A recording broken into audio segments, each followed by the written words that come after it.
Diálogo Directo.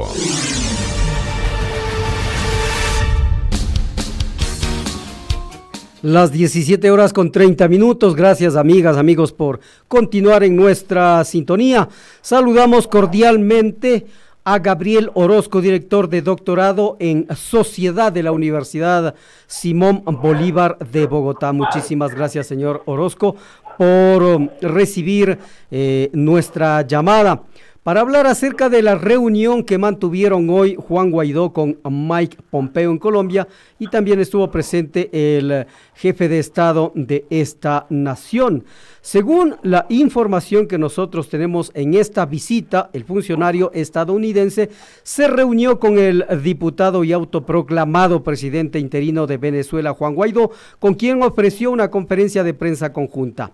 Habrá más acciones de Estados Unidos para apoyar a Guaidó, prometió Pompeo en declaraciones a la prensa en las que calificó a Venezuela como un estado fallido. Señaló que mantendrán todos sus esfuerzos para presionar al chavismo en Venezuela, que a su juicio ha suprimido el derecho a sus ciudadanos a vivir de forma correcta.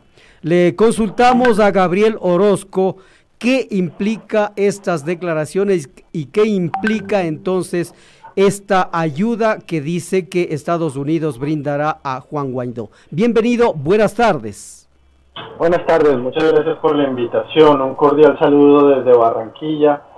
Les saludo con la noticia efectivamente de la visita de Mike Pompeo, secretario de Estado de Juan Guaidó a Bogotá, y con su previsible, viaje internacional que algunos medios especulan que podría ser al viejo continente y que se podría reunir en el foro de Davos con el presidente Donald Trump y algunos otros. Es algo que se especula aún, pero que ciertamente ha logrado evadir, la presión del régimen de Maduro en aras de poder lograr mayor, acercamiento y mayor legitimidad de, la Asamblea Nacional y de su representación como, presidente encargado.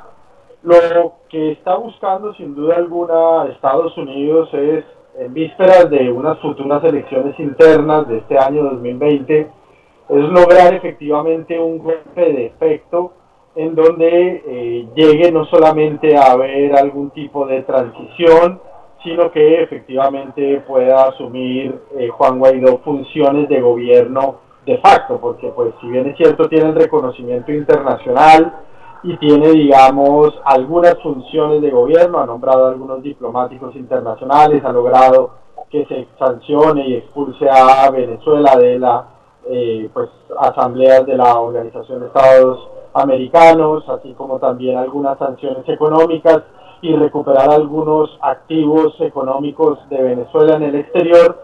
Lo cierto es que no ejerce funciones de gobierno plena dentro de Venezuela, y eso es lo que no ha permitido plenamente un cambio, y que el gobierno de, Colombia, Estados Unidos, es lo que busca con el apoyo en esta reunión que se está llevando a cabo en Bogotá en una cumbre del terrorismo. Lo que hemos visto es una especie de, podríamos decir, búsqueda de vincular al régimen de Nicolás Maduro con grupos terroristas que se han adjuntado a una lista que ya tiene el Departamento de Estado de los Estados Unidos y la Unión Europea como organización, incluyendo al ELN, a las disidencias de las FARC, y también a Hezbollah como grupo que, apoyado por el régimen de Irán, tiene algún tipo de incidencia, algún tipo de acción dentro de Venezuela. Y lo que se quiere sin duda alguna con esta vinculación no solamente es un apoyo por parte de una resolución de alguna organización, ya sea como Naciones Unidas o la OEA, sino por supuesto una mayor presión al régimen para poder lograr algún cambio real de gobierno. Y seguir minando al gobierno de Maduro, seguir minando la credibilidad, seguir minando a Maduro a nivel internacional, porque hemos podido ver, hemos podido observar que a lo interno no hay tanta apertura para las acciones que está desarrollando Estados Unidos, los aliados en contra del gobierno de Maduro y a favor de Guaidó, porque incluso Guaidó perdió muchísima fuerza a raíz de que dejó de ser el presidente de la Asamblea Nacional, perdió fuerza al interior de Venezuela.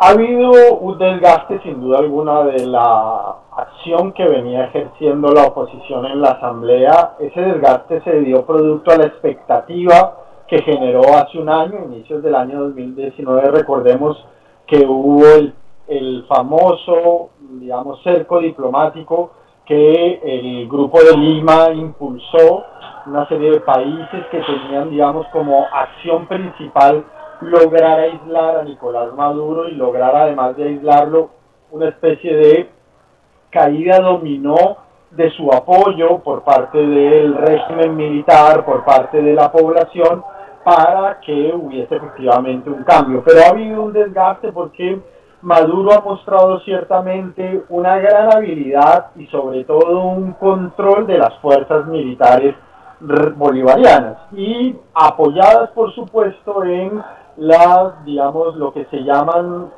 los comandos, que son grupos paramilitares que funcionan como, digamos, grupos de terror que infringen acciones en zonas claves del chavismo. Y esto lo que se ha visto es que ha sido muy difícil poderlo cambiar, porque el régimen durante sus dos últimos 12 años no solamente ha logrado establecer una cadena de control de la población, sino que ha logrado permanecer en el gobierno gracias al control de la alimentación, de los recursos, a pesar de la gran escasez, de la hiperinflación que vive el país. Es decir, logró controlar a la población con no solamente un discurso, sino con los CLAP, por ejemplo, con esos subsidios que da, y con ello también logró impedir que una acción pacífica, democrática, o inclusive a través de la movilización pudiese dar un cambio de régimen.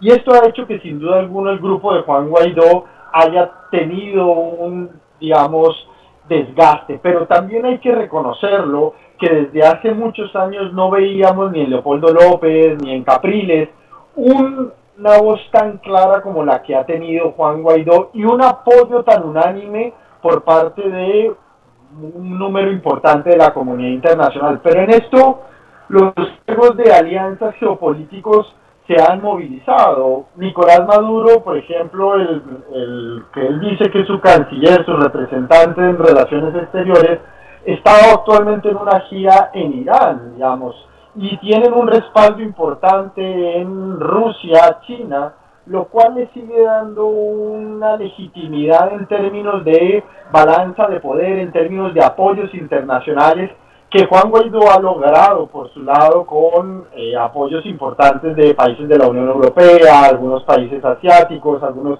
países sin duda alguna americanos, pero no ha logrado revertir la balanza, sobre todo en las fuerzas militares y en aquellos grupos que el chavismo tradicionalmente ha controlado, como dije anteriormente, en estos últimos 12 años. Y ahí es donde está el gran desafío. Hemos visto que esta situación en otros contextos ha cambiado, no necesariamente para bien, pero ha cambiado esa fuerza de poder, pero en Venezuela todavía sigue habiendo un resquicio del apoyo del chavismo muy fuerte sobre el régimen de Maduro, que tiene todavía en la población un asidero y que es difícil lograr perder ese control y ese apoyo.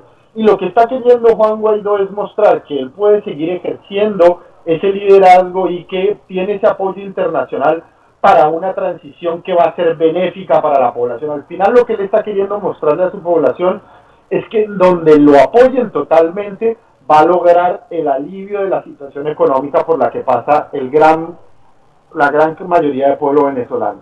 ¿Y usted, conocedor de este tema, cree que podría ser así?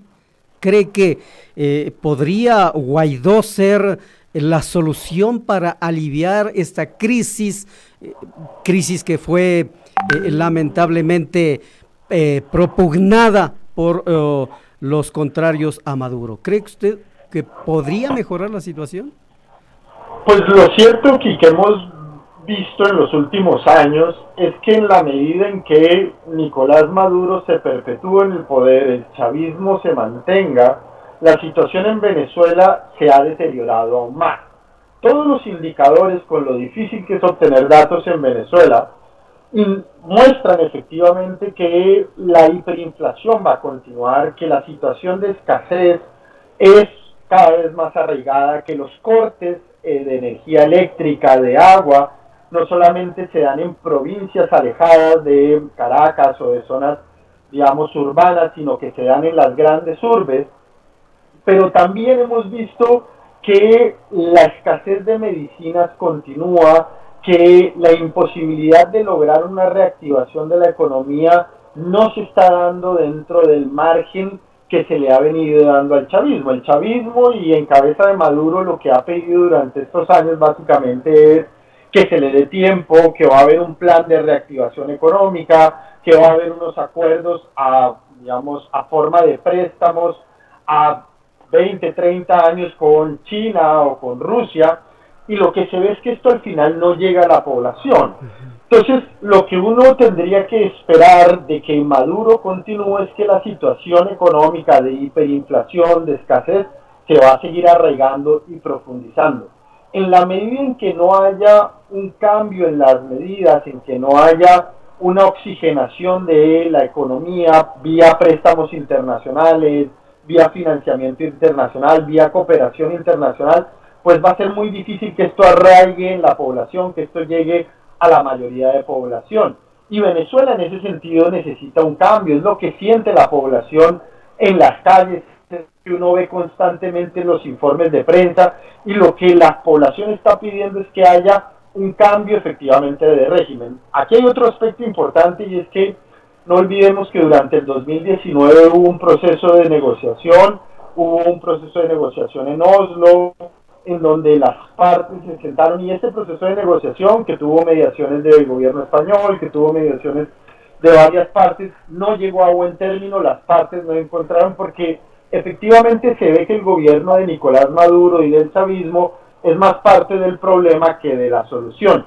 Sin duda alguna, el problema de Venezuela es estructural. Gran parte de su problema viene de la superdependencia que ha tenido de los precios internacionales del crudo. Ahora que ha subido nuevamente por encima de los $60, el precio del barril puede beneficiar, pero lo cierto también es que en los últimos 5 o 8 años la infraestructura productiva petrolera en Venezuela se ha ido destruyendo, no deteriorando, sino que se ha ido destruyendo. PDVSA es hoy por hoy una de las empresas más ineficientes en términos de hidrocarburos a nivel mundial.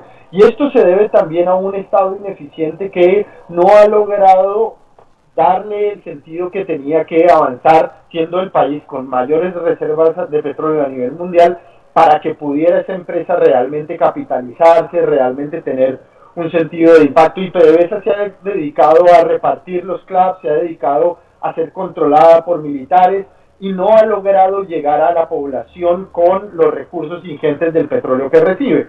Y aquí es donde uno ve que en los puestos de control de mando lo que hay es sobre todo como una especie de mafia que tiene controlado el poder, sobre todo en un régimen de una alianza cívico-militar que no está dispuesta a soltar del poder y que no está buscando unos mecanismos de solución de la crisis para la población. Pero también hay que ser conscientes de que esta crisis fue inducida con las medidas tomadas por los Estados Unidos para tratar de al régimen de Maduro limitarle en sus acciones, y creemos que esa crisis va a continuar e incluso va a profundizarse con otras acciones que con toda seguridad está planeando los Estados Unidos y sus aliados en contra de Maduro.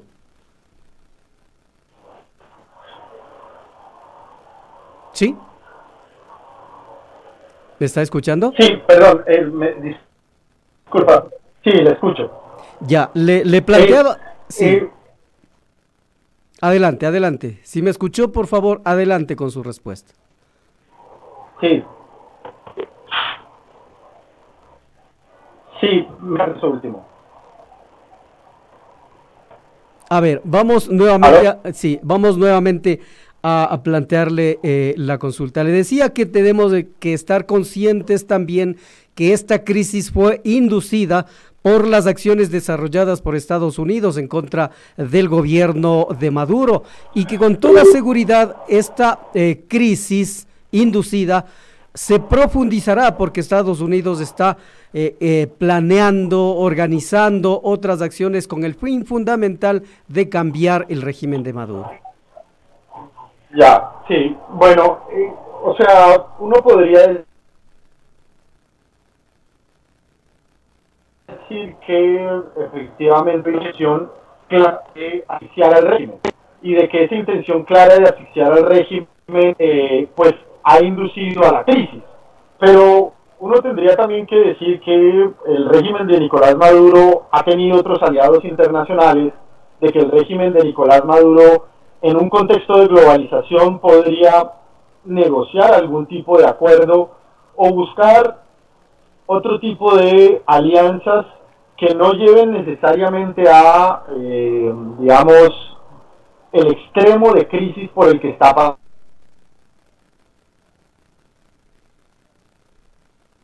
pasando su población.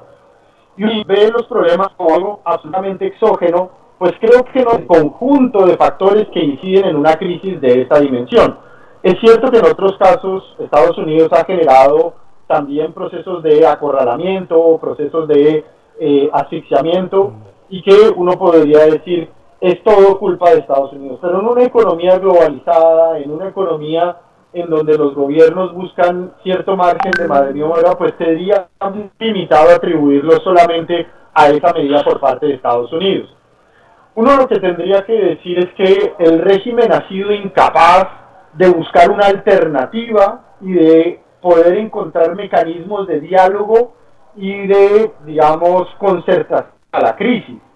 Y esto uno lo ve con otro tipo de regímenes que en un momento dado han sido opositores o han sido contradictores de Estados Unidos y que logran acuerdos en el transcurso de un tiempo con Estados Unidos y que esto lo lleva a, digamos, un cambio. El caso tal vez más sintomático, podríamos decir, hay varios, pero uno podría, por ejemplo, hablar de Vietnam. Después de la guerra con Vietnam, Estados Unidos entró en un proceso de cooperación y así ha pasado con muchos estados, inclusive en América Latina ha pasado eso.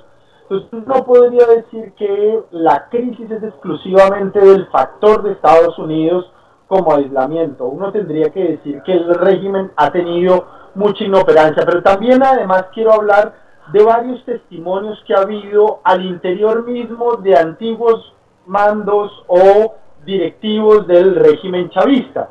Estos han declarado dentro del Banco Central, dentro de varias organizaciones, que lo que ha habido paulatinamente es un ascenso del poder militar, que ya de por sí era bastante extendido durante la época de Hugo Chávez, pero que se han ido apoderando y cooptando todos los escenarios y que han ideologizado todos los espacios de decisión y de toma de decisiones también tecnocráticas, es decir, de toma de decisiones que tienen que responder a criterios también, podríamos decir, de evaluación técnica y que requieren un impulso por parte de estudios, análisis, y que esa ideologización ha sido también en cierta medida responsable de una crisis estructural que ha llevado a Venezuela a esto. Yo le reconozco sin duda alguna que Estados Unidos ha tenido un papel importante en algunas crisis de algunos países y eso uno no lo puede desconocer, pero uno no puede atribuir solamente ese factor a un manejo tan irresponsable y podríamos decirlo también tan poco sensato en términos tecnocráticos de las decisiones que han llevado a Venezuela a esta situación económica de debacle económico. Muy bien, muy bien. Queremos agradecer a Gabriel Orozco, director de doctorado en Sociedad de la Universidad Simón Bolívar en Bogotá. Ese es su pensamiento, ese es su criterio respecto a lo que actualmente sucede en Venezuela con esta crisis. Muchísimas gracias por recibir nuestro llamado, señor Orozco. Hasta luego, gracias a ustedes. Gracias nuevamente a Gabriel Orozco, director de doctorado en Sociedad de la Universidad Simón Bolívar de Bogotá. Vamos a hacer una pausa y ya volvemos con el último resumen de noticias. Punto Noticias.